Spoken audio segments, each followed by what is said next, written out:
Shubor nakaslem jong unongsan Hima. Kamno ika town and country planning scheme hakaba ka sarkar kan Wanrah ya baro ki Kynhun badan bentalang Myntri lang. Habakran sheklat pathai khubor Myntri rangba ukan rat kia sangma ulaong bakan ika scheme kalong ban Wanrah ya shibun ki Kynhun badan benta hakawe ka jaka kum ya ki dorbar shnong ki rangba shnong ki nokma ilaka kan Wanrah ru iki atan mas district council kan Wanrah ya ki tenat bapher ki badan benta bar ki Kynhun bapher ki badan benta hala ki jong ki jaka bat kani kan plilenti ya ka Ïamir Jingmut hapadeng ki Kynhun banyakran kumno banle khamtam ya ki kam Pynroi ki banwan ulaong baladadan watang uwe ni ka Kynhun ka bomunjur kamut kani ka plan kanum ya chakmat ni trika was the proposal to bring so the proposal to implement the town and country planning scheme. Now, as you're aware that in the master plan for Shillong area, there's almost a 290 square kilometer area that is there, which includes Maukanu and Dingpaso area, all the ones that are within that area. Exact localities I will not be able to give right now, but I'm just mean the plan that has been made.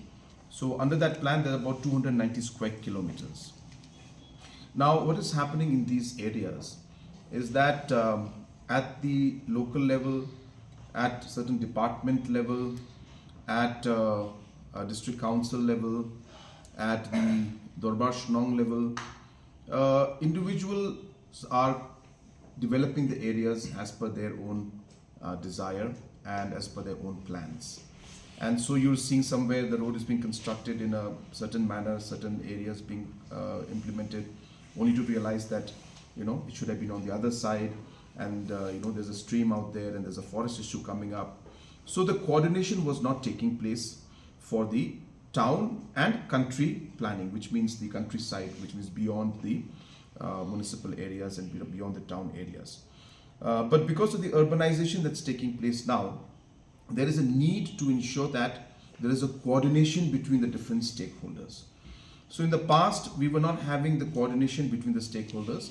Everybody was doing it at their own individual level, and which was creating more of an unplanned growth of the new countryside area and the new town areas that are developing now, which is basically urbanizing. So there was a need to have, and this is being done in all the states in the country, there's a need to have a town and country planning scheme. What this scheme does is it brings all the stakeholders, that includes the local traditional institutes, the Rangbashnongs, Nokpas, Rai, Ilakas.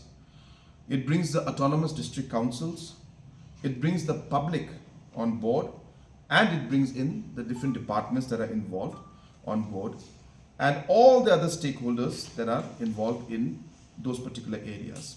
And then this allows discussion among the different stakeholders to really plan and approve and discuss of what kind of development programs should take place.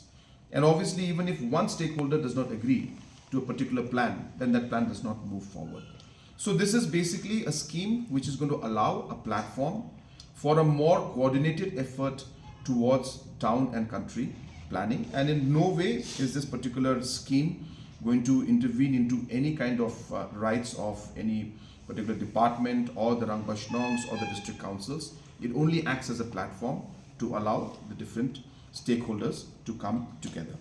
So this is the scheme that is being brought in, and obviously there needs to be an amendment that needs to be made, and this of course will be coordinated by the Urban Affairs Department, and to introduce this particular scheme and a process to allow this planning to take place along with all the stakeholders. There will be an amendment which will be required in the Meghalaya Town and Country Planning Act.